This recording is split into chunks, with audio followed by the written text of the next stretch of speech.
I don't have a one-liner to describe Toronto, but it's kind of a mess. Like it's this wonderful mess.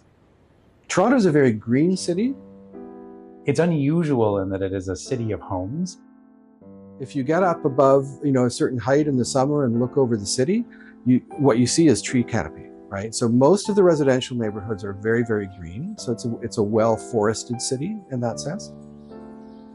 So you find Victorian houses and other things really close to the city center.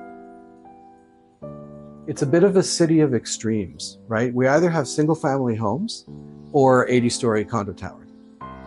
And that's one of the things that people really value about Toronto. Whether it's the Annex or Cabbagetown or West End neighborhood. So one of the big conversations is, how do those older neighborhoods evolve?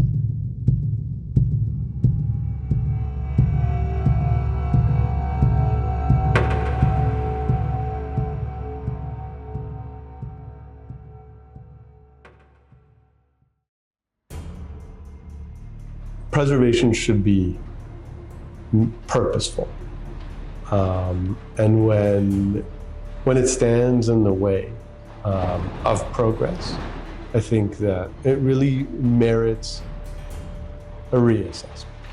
Architects and designers often talk about this work. We really admire it. We think that this modern era architecture is really exciting and makes a very big contribution to the identity of the city. The public generally doesn't have a lot of affection for it. That's another challenge with saving buildings of this vintage. People are much more interested in 150-year-old buildings than they are in 60-year-old buildings. And so the problem is that if you tear down your 60-year-old buildings, they never become 150 years old, and you're left with this gap in the city's history. So I think that's a big challenge. There is a real political sense that people don't want to transform older neighborhoods. That's kind of the sacred cow of Toronto politics, even though they could become Yorkvilles or Kensington markets. People are then saying, okay, well, if I can't build there and we want to grow, I'll take a 10-story building and turn it into a 50-story building or a 100-story building, or I'll take a 20-story building and turn it into a 100-story building. And so I think the scarcity of areas where people are able to grow is just sort of leading to the outcome of people are saying, well, I'll start demolishing buildings. And so we're just starting to see that. And so I think that's where this conversation comes in. Is it appropriate to do that? Are there other opportunities? When does it make sense? In some cases, preservation stands in the way of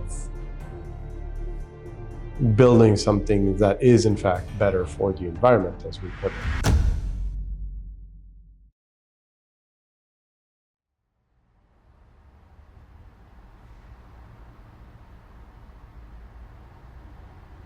In Toronto, we often talk about something called the missing middle. And that's something that would be more, it's obviously much denser than single family homes, but it's not high rise. It's something that we associate maybe more with European cities. So we're definitely now a city of towers. I think often the difficulty is that we force development into such a small portion of the city that already contains so much of the important amenities and commercial areas that make the city livable. And those buildings will get demolished and we'll have a new building in its place. And if that building was able to contribute to the streetscape in the same way, maybe that's okay. But often with all of the regulations that we have, it means that we have really wide and shallow storefronts. And so they aren't able to produce the same level of interaction for people who are walking by. And so although we have a dense built form, it'll actually still be sort of just a tall suburbia. The other thing that can be challenging is just the addition of large numbers of people in areas that don't have the infrastructure really to support it, right? And we see this often when you see the condo developments that are going up now. I don't know if you've noticed this, but quite often when the signage is up during construction, it often says, if you're moving into this neighborhood, there may not be a spot for your children in school.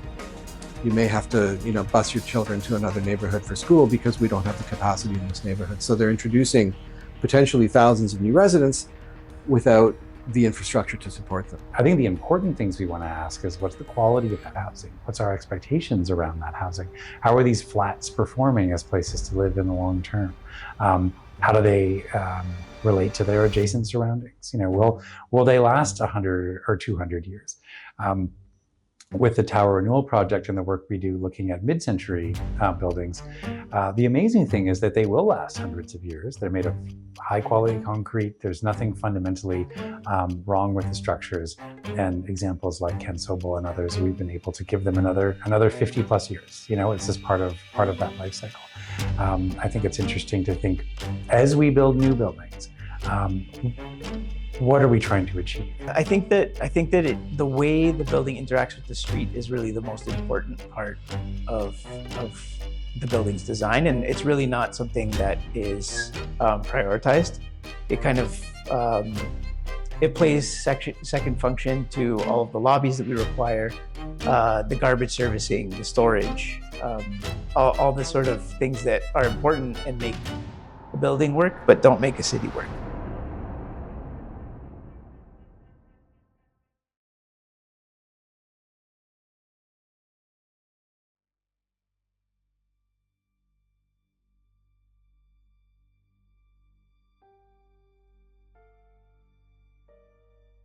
Toronto is always growing, but behind every tower is something being torn down.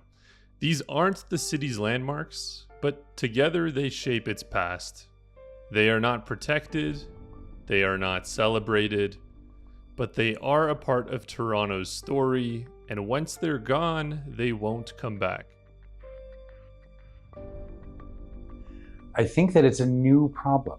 It's something that the city hasn't seen a lot of before. And the reason it hasn't happened before at a huge scale is just the economics haven't been there. You know, people tend to forget that demolishing things isn't free. It's actually quite expensive. So a lot of the concerns about mass demolition have to do with embodied carbon. There's a big new conversation emerging and a new sort of literacy about embodied carbon.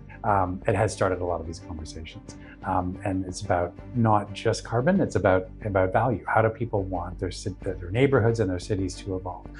So it's an open question, because it is a fairly new challenge that people are grappling with.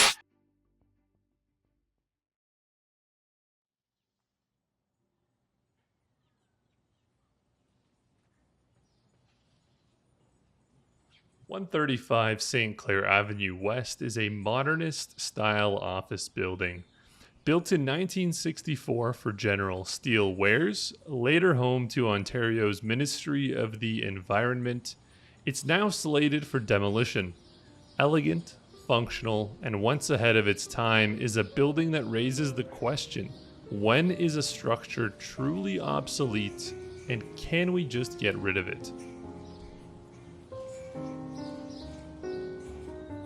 I think it's a significant building in the place it takes within the environment. It's a prominent corner. It's a very handsome, I'll say, Miesian kind of design. You know, these buildings were all inspired by Mies van der Rohe and the work he did initially in New York with the Seagram Tower.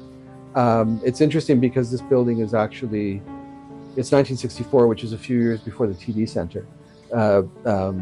Which is Mies's built major project here in Toronto, but it definitely follows that kind of tradition. 135 Saint Clair West is an interesting and maybe ironic example as the home of the Ministry of the Environment when we're about to tear down such a large building. You know, this is a relatively small floor plate, so this is one that you know, if this were no longer used as an office building, it could potentially be converted to residential use.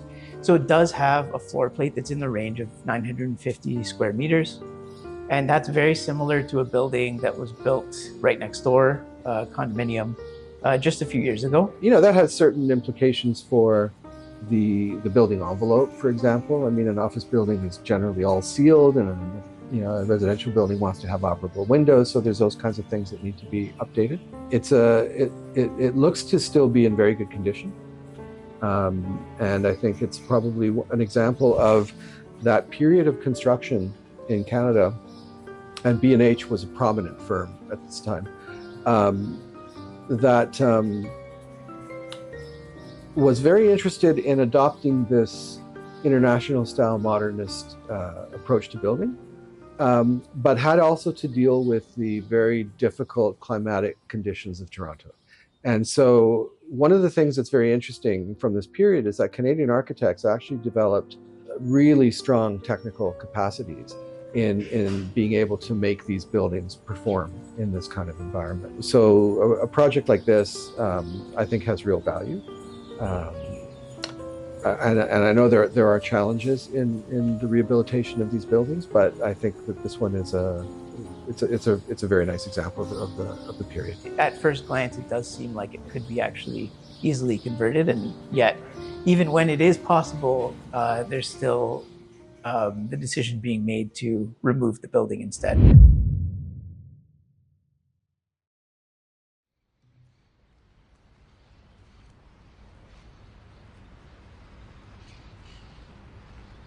So what you have when buildings reach a certain age, and we're talking about buildings in the 60 to 70 year range, a lot of the systems are outdated, and they've probably already been replaced at least once. You can achieve almost any transformation you want in an existing building. A lot of people come with sort of a set of biases to think that it's easier to tear down and rebuild, or existing buildings can't achieve what they're hoping to achieve. Even more problematic are sort of the comfort systems, HVAC, changing values, changing standards. You start to see a concern for energy efficiency that wasn't there 60, 70 years ago, so those buildings are very energy inefficient. In a previous era, like cycling back 50, 60 years, people thought that Victorian buildings or Edwardian buildings were impossible, that they were fussy, they didn't meet modern standards, and so there was a real push to demolish a lot of them. So I think Old City Hall is famous for that, where at one point people thought, let's demolish Old City Hall. And then now, because culture and values have changed, people cherish Victorian and Edwardian buildings, and they spend a lot of money restoring them and finding new uses for them. There could be asbestos, there could be, there could be structural instability, and you don't really know before you start your full-blown construction program, right? I would argue there fundamentally aren't architectural problems with old buildings. It's just, what is the perceived value? What is the use you're looking for? And how much investment are you going to put it to meet your needs? People often talk about Toronto's lack of urban identity, illustrated by the fact that it's used as a film set for many films that don't identify Toronto at all. It's a generic city. But you could say that's true of most North American cities. So there are a few specific buildings that stand out, but by and large, the fabric of the city, one city is not that different from the fabric of another. The difficult thing now is that we're going more and more in that direction, right? What was left of the city's identity is starting to disappear.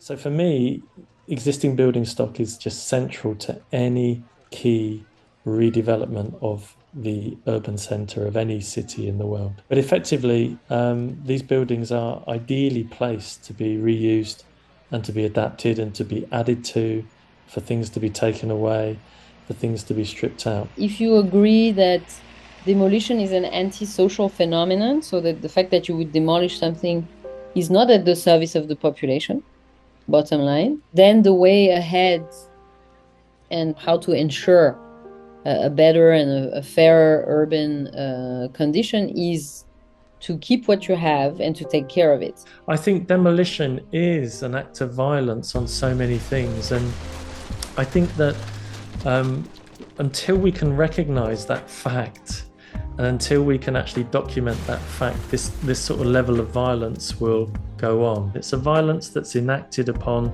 not just the building and the kind of tangible physical elements of the built environment, but also buildings are culture. They are related very closely to the people who use them and live in them. They're very much part of the fabric of a city. They tell stories, they narrate the lives of people in and around them.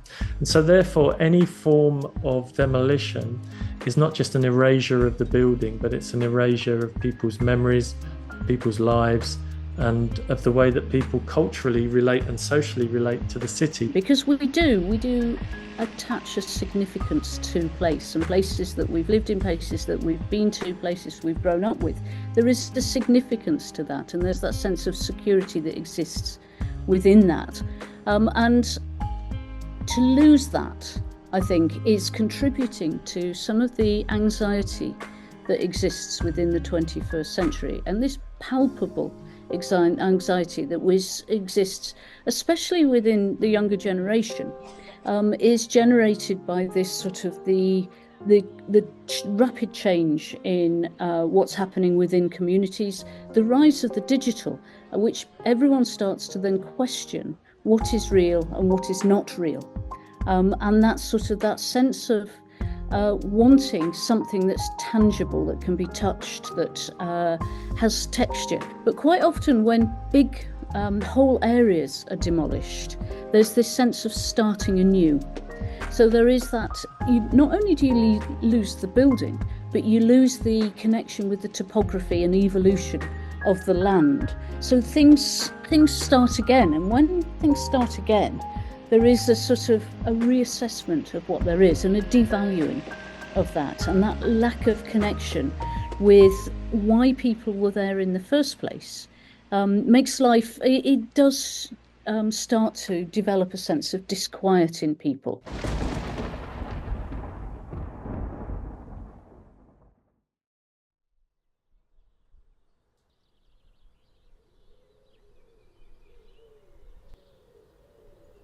Reuse plays such a pivotal role in the preservation or the development of the cultural identity of any city, because for me, reuse is a process of editing, of exploring, of suppressing and enhancing this wonderful mixture of both complex reasons, difficult histories, storytelling, physical typology and materials.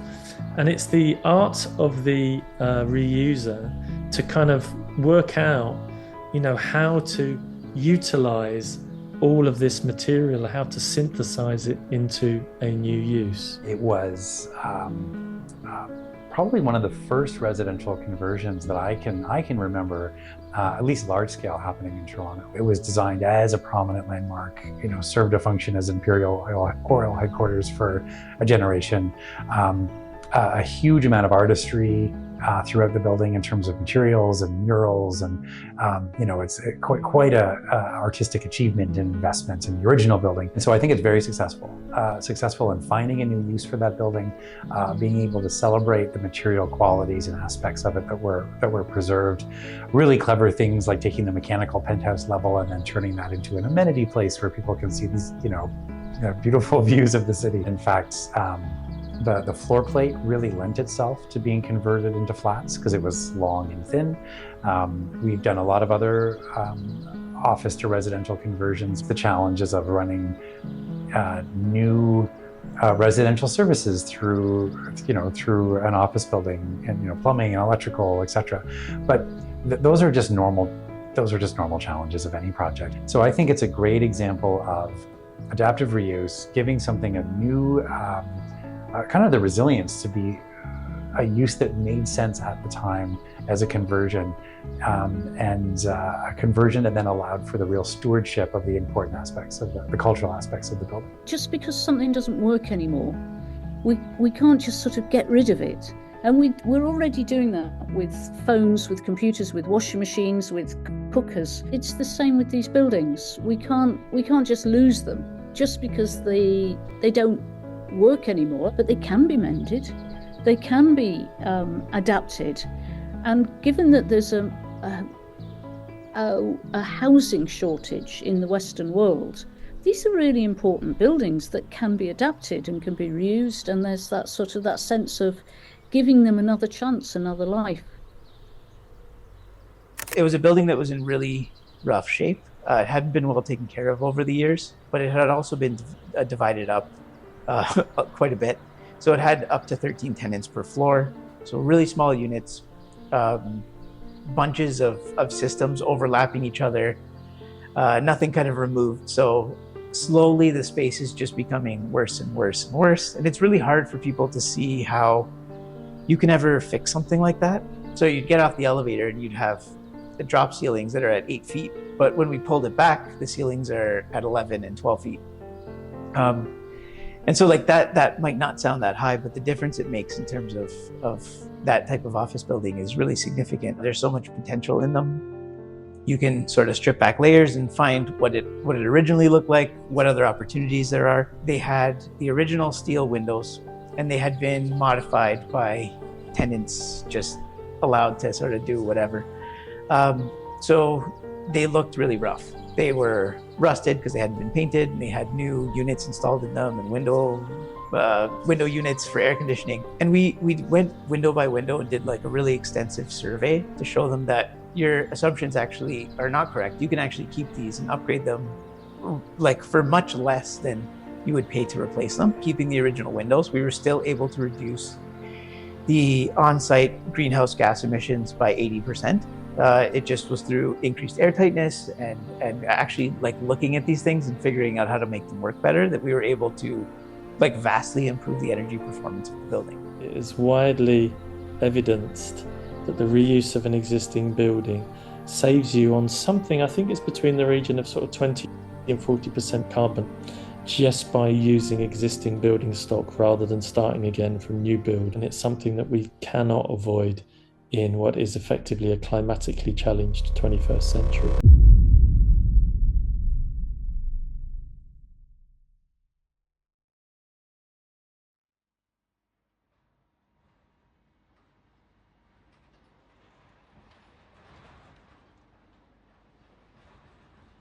Well, they always say the most green building is an existing building. I think one area that we often get kind of caught up in when we're talking about manufacturing for construction materials, carbon emissions, is that we get stuck on kind of greenhouse gas emissions, and we think of basically the heat and pollution that's created during the manufacturing process, but there's so much kind of other phases and in the lifespan of a material that goes into what's impacting the climate right now. And for example, if you're talking about concrete, we're using limestone and sand. Sand's something we don't often think about as a finite resource, but we're in global short supply of sand right now. So with this kind of huge amount of extraction, we're causing shoreline erosion, which can impact, flooding and ocean ecologies.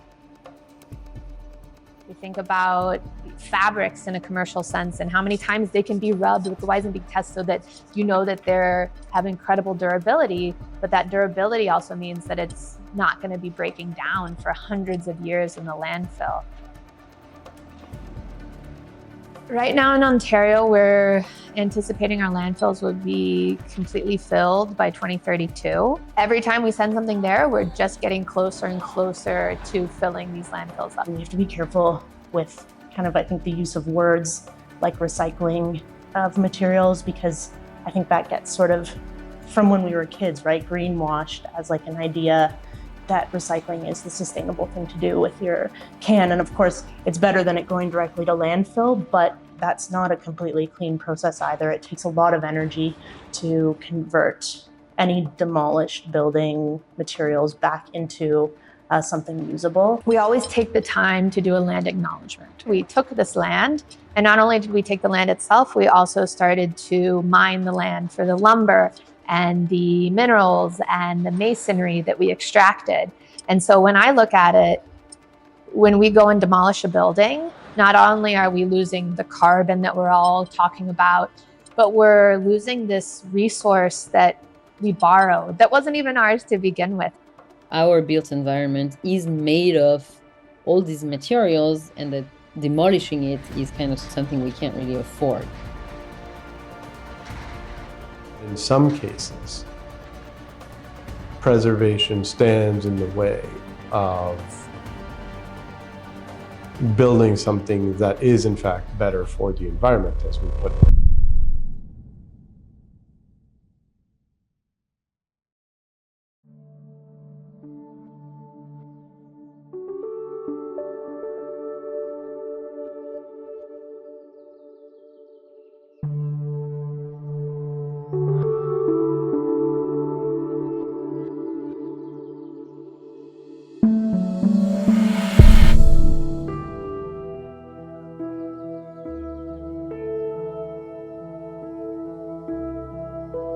What is the accountability of the companies that do this kind of work?